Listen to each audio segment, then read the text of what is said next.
Hello everyone, samahan niyo po ako, magluluto tayo ng chicken caldereta. Simple recipe, madali lang po itong lutuin mga ka-grandma. Medyo matagal-tagal din po ako hindi nakapagluto ng chicken caldereta. So umpisa na po natin ang pagluluto. Nagpainit na po ako ng kawali and then lagyan po natin ng mantika. Stir fry muna natin ang carrots at saka yung patatas para po hindi madaling mapanis yung ating chicken caldereta. Isito muna natin yung carrots at saka patatas.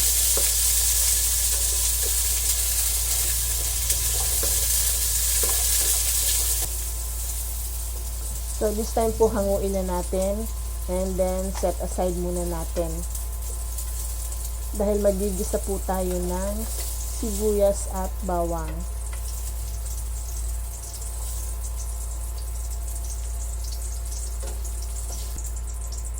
So magdadagdag lang po ako ng konting mantika.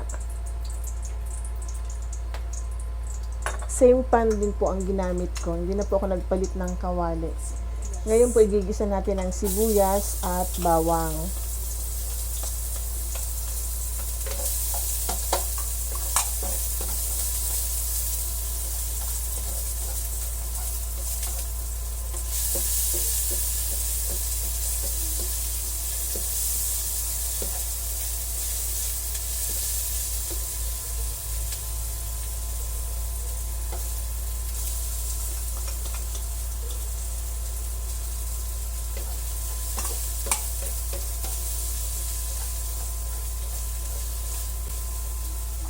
Ilagay na po natin ang manok.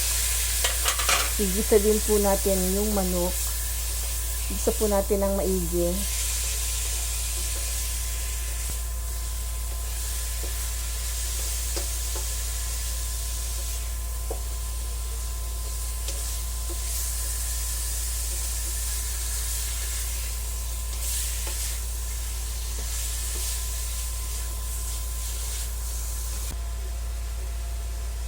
Maglalagay po tayo ng tubig para po sa pagpapalambot ng manok.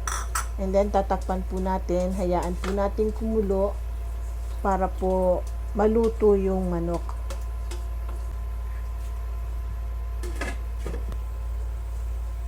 So this time po luto na yung manok. Ilagay naman po natin yung caldereta sauce.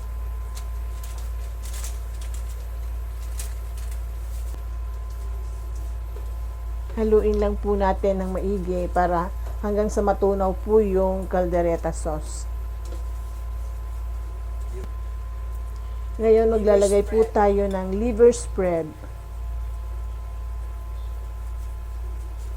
para po lumapot yung ating caldereta.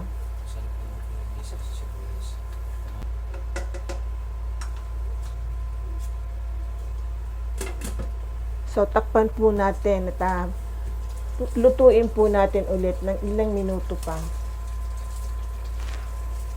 This time po ilagay na natin yung patatas at carrots. And maglalagay na rin po tayo ng salt and pepper to taste.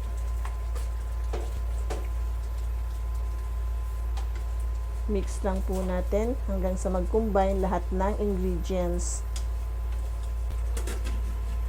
Takpan po natin at hayaan natin kumulo ng ilang minuto pa. So this time po ilalagay na natin ang bell pepper. Panghuli na po yung bell pepper dahil madali pong maluto yung bell pepper. So eto po ang ating chicken caldereta. Ready to serve na po ito mga ka-grandma.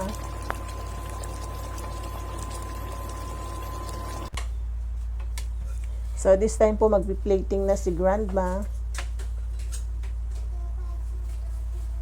Ito na po ang chicken caldereta. Thank you for watching guys. See you again on my next video. Bye. God bless everyone.